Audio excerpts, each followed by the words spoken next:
Thank you very much, ladies and gentlemen of the media. This press conference, and I really want it to be an exercise really in which I can explain to the public of Barbados some of the misconceptions surrounding those things that we have been hearing in the media as recently as yesterday's press with respect to the AFREXIMBANK.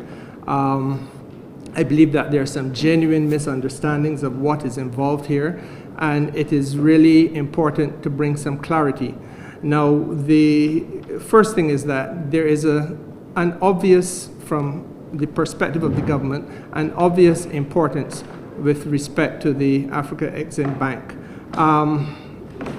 First of all, there is a link which the government is trying to build with the African Union and the entire African continent. And I don't think I have to spend a lot of time explaining to Barbadians why it is relevant. It was relevant before for heritage reasons. It was relevant before for diversification reasons, diversification of economic opportunity, diversification of what we see as tourism potential. But it becomes all the more relevant now in a world in which, as we have all seen, those economies of the North are less welcoming and are demonstrating a substantially less degree of interest in the well-being of the small island developing states, such as ours here in the Caribbean. So we make no apology for trying to build this relationship with Africa. We see it as only an opportunity which is virtually pregnant with potential. The AFREXIMBANK is also about development financing. I want to begin, though, on the question of the headquarters. It is intended that $300 or over $300 million will be spent on building a headquarters in Barbados. That is not a small sum of money, and it is going to be built by Barbadians. It is going to therefore be about creating employment for Barbadians. It is going to be obviously staffed to some extent by Barbadians as well. In addition to that, there's going to be a trade center. Now, what is the trade center about? The trade center is largely about business development in Barbados. It is about technical firms having a hub. It is about small and medium enterprise development. It is about digital services development for this country. So it is functioning largely as an incubator for businesses of that type. And I don't think that anyone will seriously argue that those types of services and facilities are not only important for Barbados, but that Barbados now can become a host for the region in that regard. And by no means least, it is going to be also a hotel which will be constructed there. And again, the hotel has to be built by Barbadians. The hotel is going to be staffed by Barbadians, so it is obviously about job opportunities. And then after that, there will obviously be a foreign exchange component because people will be coming to the island and people will be spending time in the hotel. The question of the bank as an international and regional organization is something that I also want people an international organization within the context of what we do for international and regional organizations is also something that I want to speak to. Now, let us be clear. Around the world, headquarters agreements are prized possessions. There is no country that does not seek to accumulate as many headquarters arrangements as possible because it brings significant diplomatic prestige, it brings economic activity, and so therefore it is vital. Above and beyond the diplomatic benefits, let me speak a little bit to the economic benefits. Foreign exchange has to be earned. The business activities of the headquarters, whichever headquarters you look at, the UN house is here. There's a Caribbean headquarters here. There are 18 at least UN agencies functioning here. They're bringing people to Barbados on a daily and weekly basis to do business here. In addition to those business activities and the visits, because while those people are here, they obviously have to eat somewhere, they have to sleep somewhere, they've got to use transportation, etc. So it drives commercial activity in Barbados. And beyond all of that, there's obviously employment. Not only employment in, for example, UN Host itself, but employment for those people who are doing business here with or on behalf of those who are in the institution. So I want to underscore the reason why we treat these matters as being exceptionally important. It is a very highly competitive area. The city of New York hosts the United Nations. The city of New York virtually drives itself to a halt during September when you have the United Nations General Assembly, when countries from all around the world are seeking to utilize the facilities there in New York, and obviously New York is making money hand over fist at that time. Now, the securing of the headquarters, as I said, is a very competitive thing. And let us be frank, there are others in the region who would have wanted to be able to host the AFREXIMBANK. Similarly, when we went after the Caribbean Development Bank many years and many administrations ago, there were others in the region who wanted to host the Caribbean Development Bank. In order to make ourselves competitive, countries around the world, just like Barbados, enter into what might be called concessionary discussions, but at a basic level, there must be privileges and immunities for some of these institutions and entities. We are no different. So we have a system of privileges which we give to those people who are working here, a quasi-diplomatic nature in some cases, and also immunities from certain requirements in other cases. That is part of the incentive to business.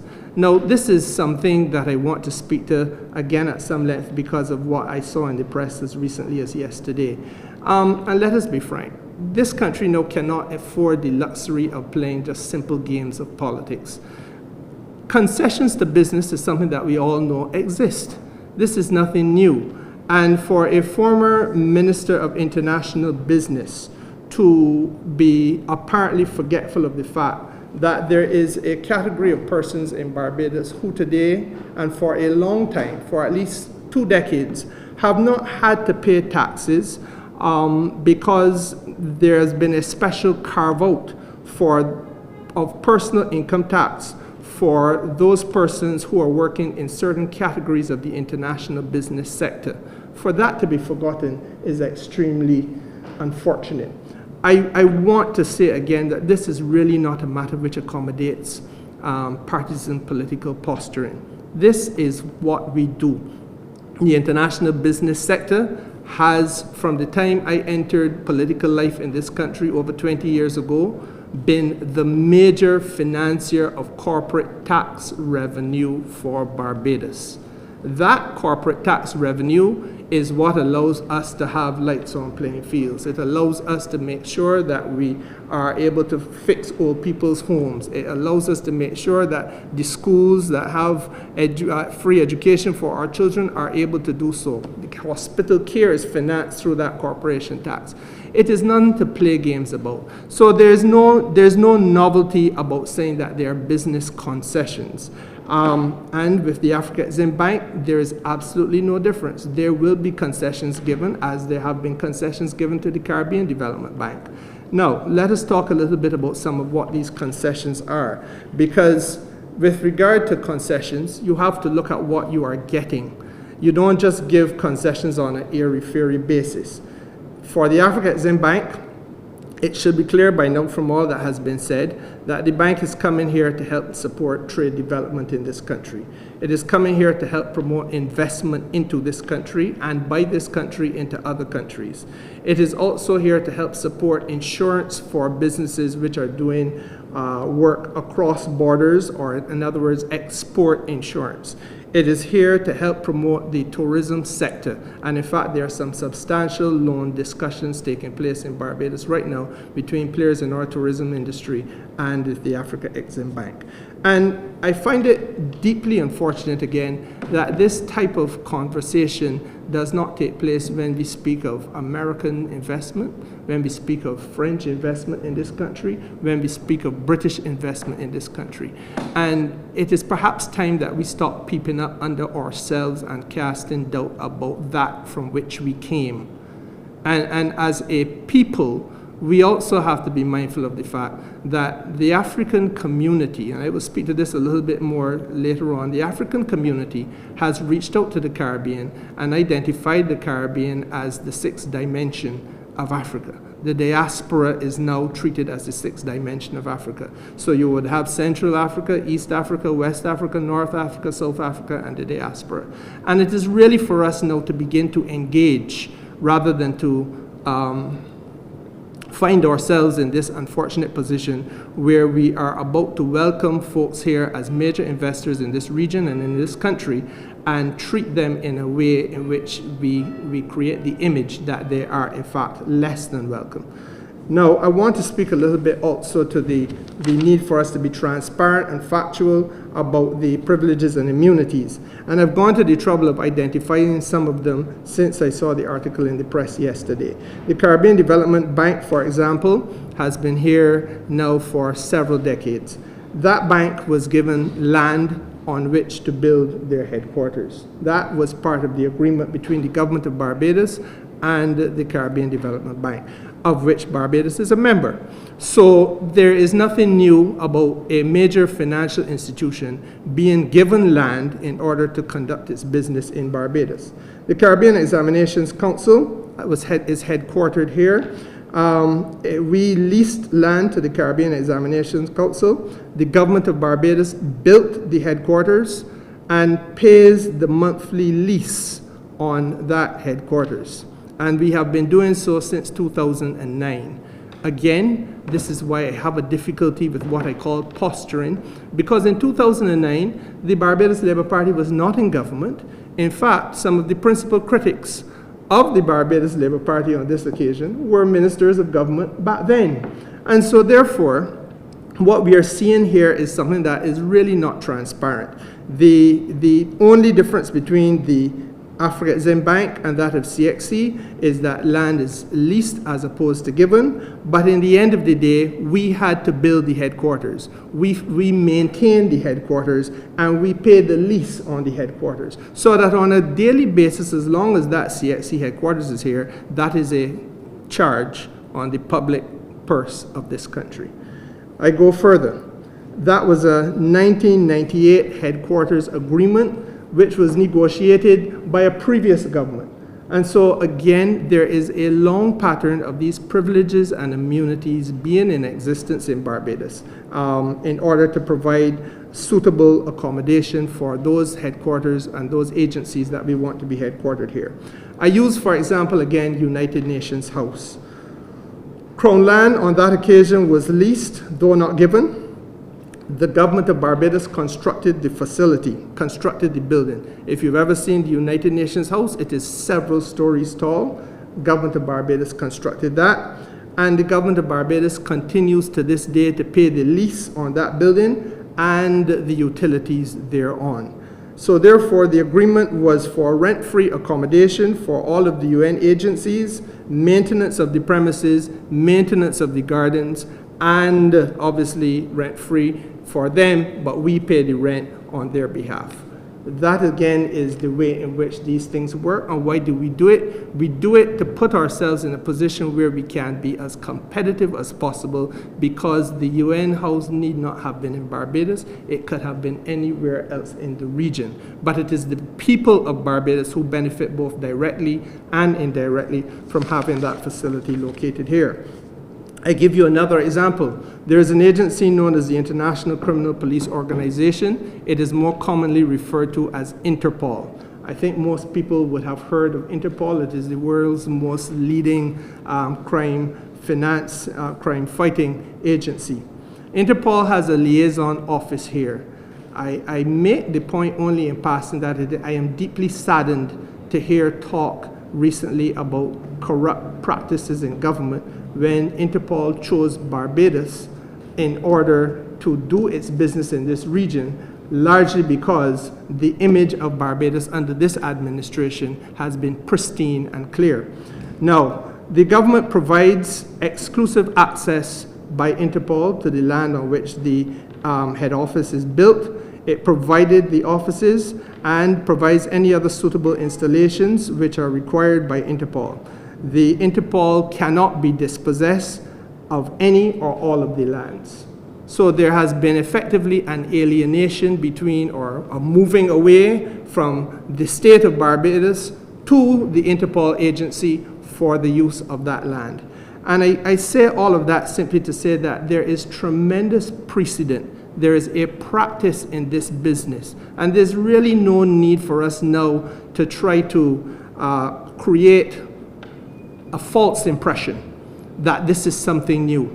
Governments of Barbados throughout the years have been doing this type of thing in order to attract headquarters to the country, in order to be able to make sure that there are agencies in Barbados which are significant, first of all, which are capable of attracting business to this country, which help lift our international reputation, and that in turn help to promote investment into Barbados and more commercial activity and employment for our people. And I can go on and on. SEDIMA is also headquartered here. That is about disaster management. And SEDIMA is here on a 50-year lease, and we are paying the they pay the princely sum of $100 a year for the land that they occupy under a 50-year lease. And again, why do we do it? It was not done by us. That was done in 2013 under the past administration. And that was done for the same reason that we've done those things that we've done with the AFREXIMBANK. There is a value to having SEDIMA here, and there is a value to being able to have this country as the centerpiece of disaster management expertise and administration in this region. The more of these headquarters that we can attract to Barbados, the more important Barbados becomes in the region. And therefore, it is vital for those of us who truly love the country to want to see that we are doing well and promoting the reputation of the island. And I can go on and on, but I will not. The Inter-American Institute for Cooperation of Agriculture, the regional security system. Again, headquartered here, its seat is in Paragon, and the principles are all very much the same. Now, what I will say is that you can see the precedents for yourself. It has happened repeatedly through administrations and across the years. They will vary in terms of value of the institution to the country or to the administration in charge of the country at the time, and they will vary in terms of the value of the asset and the partnership that we have. Some partnerships are so critical that you will go to greater lengths to secure them, and this is something that I think every male understands in his period of courtship with a female. There is that genuine person who you fall for, and you will go to great lengths in order to secure that partnership. And then there may be others where you do not go to similar lengths. But the reality is that that is a judgment call that administrations must make, and it has been being made across administrations. So let us come specifically now to the AFREXIMBANK, because that is a supranational financial institution. Just a fancy way of saying that it covers several nations, and frankly, it belongs to several nations. The AFREXIMBANK has a shareholding structure which was questioned very recently, and I want to make it clear. The shareholding structure sees the principal shareholders of the AFREXIMBANK being the 53 African governments on the African continent. Those are the principal shareholders. In addition to them, there are 12 CARICOM member states of the bank, and that has been ratified since, I believe, maybe 2 or 3 years ago. The bank itself also has African continental, regional, and sub-regional institutions which are members of its shareholding structure. Let me say that the bank also has interests which are non-African and outside of CARICOM member states. For example, the CARICOM Development Fund. And again, I make the point, there are very few institutions around the world which are seeking to associate themselves with the financial development of this region in the way that the AFREXIMBANK is doing.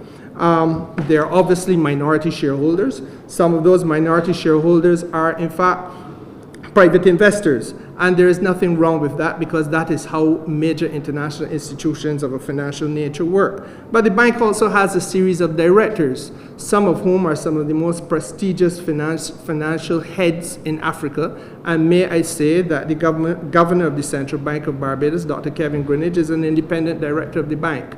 So again, I make the point that there is absolutely nothing that is not transparent in this. And perhaps it is now time for us to put the petty politics aside and let us begin to talk in terms now of the broader benefits that we stand to gain. I've pointed you already to the question of the hotel. I've pointed you to the question of the value of the headquarters, and obviously the headquarters has to be built here, and that comes at some commercial and industrial benefit to Barbados, and the trade center. More broadly for this region, the AFREXIMBANK also has committed 1.5 billion United States dollars in development financing to Kerrie.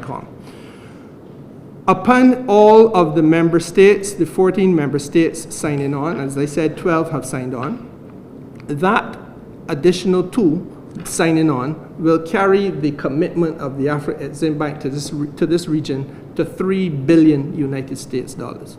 There is no entity in this world, I want to repeat that, there is no entity on this planet that is offering that type of relationship, that type of valuable partnership to this region.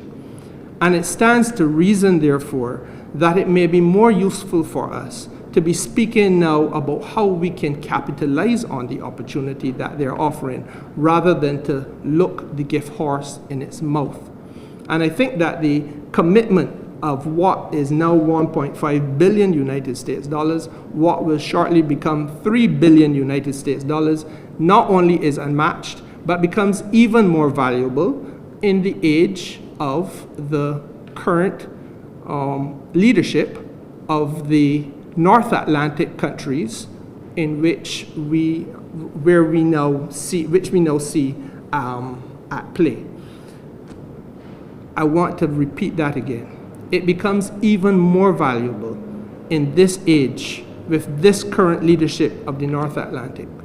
And small states like ours have to secure partnerships to survive. Small states like ours, without those partnerships, are rendered voiceless. Without those partnerships, we don't have financing to do the development that we must do.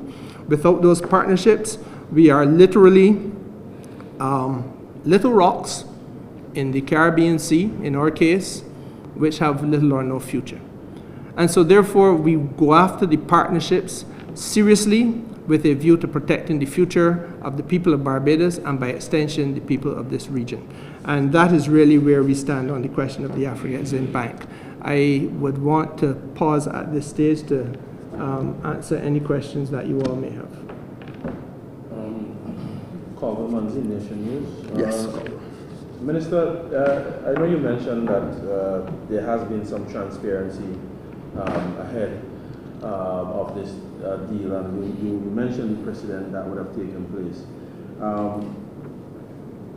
However, in terms of and also I know that government cannot consult on every area that it is going to. Government must govern at some point.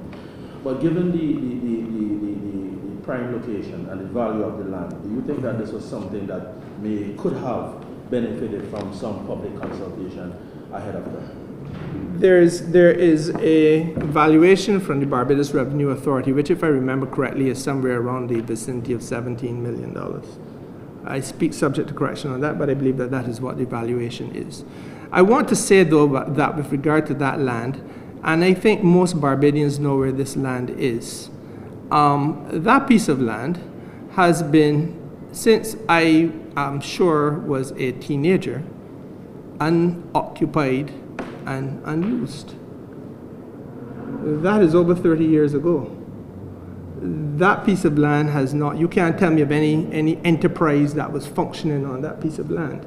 And again, I ask this country the question, are we seriously saying that if the land can be put to productive use, which will see revenue opportunities for Barbados, which will see employment for Barbadian people, which will see further investment potential for Barbados and for Barbadian people, which will position this country as a leading light in the region and in turn drive more business to Barbados and more development opportunity for the country.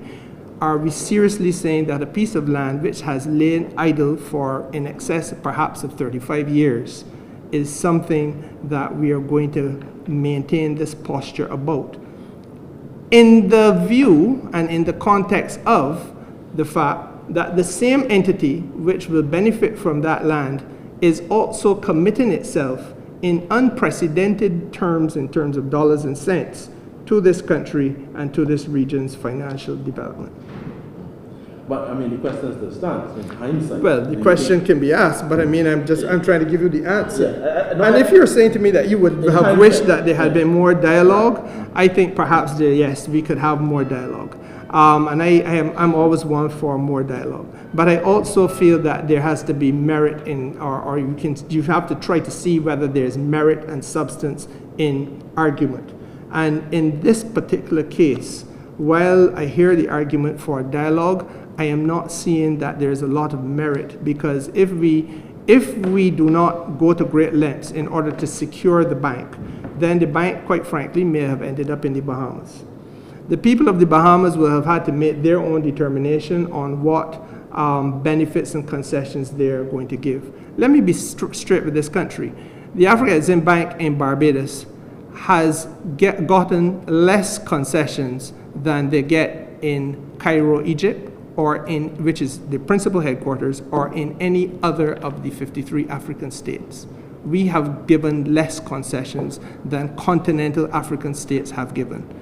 Now, we can go on and on to have these hypothetical discussions. But I think that we all know as Barbadians that that land was not being used for many decades, and that land, there was nobody who can tell me what that land was going to be used for next year or the year after. So in the circumstances, decisions have to be made. And is there value to having the bank here? I think the answer is yes.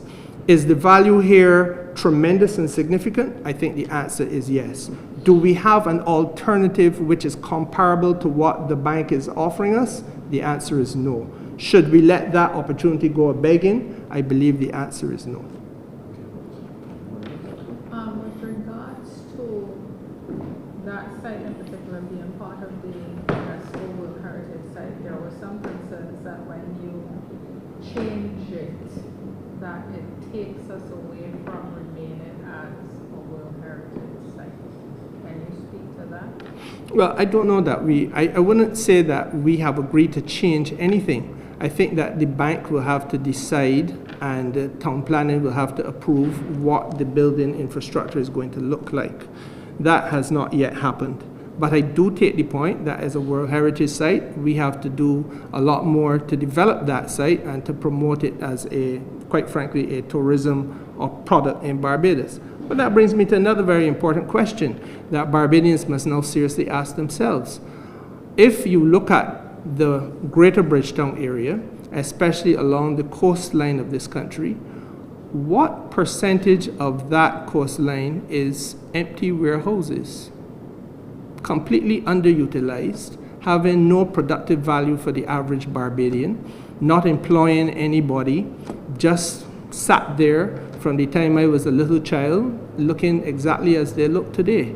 And is that the way in which we see the development of this country taking place? These are some of the tough questions that we must now start to seriously ask ourselves. Minister? Because there's also the school of thought with the AFREXIMBANK headquarters going on that spot, that it opens up and paves the way for more development, especially along that stretch where not a lot has been going on, and with the Hyatt Ziva just down the road, a stone's throw away. Is that an indication of greater things to come? I would hope that is an indication of opportunities that business people in Barbados and outside of Barbados will take for us to do a little bit more commercial activity to ensure there's economic growth in this country. We are, and perhaps have become accustomed to being a highly debt-ridden country, and this government is fighting hard to get us out of that set of circumstances, and you can only really get out of that if you are securing investment and earning a living. And you have to diversify, I think, away from a number of things that we've done traditionally, including tourism. But there has to be the beginning by way of investment. Now, let me say to you, when I was tourism minister in 2018, there was an international investment conference that took place here in Barbados. And it was a tourism investment conference. And people from around the world came here in 2018 to look at sites beginning from the area of the garrison and taking us all the way back out past the Bridgetown port, looking at a number of areas where there could be investment, both coastal and inland. There are some people who would wish to make investments of that type in Bridgetown city itself. And as you know, if you go in New York or Miami, there are hotels inland of Miami and inland of New York. This is part of what we really need to do. We're a country which is not recognizing that we are losing our capital city because investment is moving out of Bridgetown and going elsewhere, as opposed to coming into Bridgetown and bringing traffic into Bridgetown and bringing more homes into Bridgetown. And that is really what the future of any city must be. The capital city of this country goes to sleep at 5:30 on evenings and wakes back up around 8 in the morning. And that really is not sustainable. Minister, I know you mentioned that there are, I wouldn't want to call them fringe benefits, actually tangible benefits for Barbadians with the construction of the headquarters, as well as employment within the headquarters once it has been built. Has that been, however, baked into the negotiations or in some sort of contractual arrangement that is, in black and white? Well, what is in percentages? Well, what is in black and white is that there is the intention of the hotel. In black and white is the trade center, and I'm particularly enthusiastic about the trade center because, as I just said, there needs to be some diversification, and we do a lot of the tourism thing. But why the trade center is important is because of the fact that we are talking about small and micro enterprise development. A lot of people don't realize that there are some states in Africa which are leading the world in small and micro enterprise development. Nigeria, for example, is one of them. And in various sectors as well. Nigeria has Nollywood, which is major film industry. Nigeria has a major fashion industry. Nigeria has a major music industry. And small and micro enterprises really are driving that part of the world. We need to get some of that business, and we need to be able to tap into some of the things that they are doing right and to learn some of the skill sets, if you will.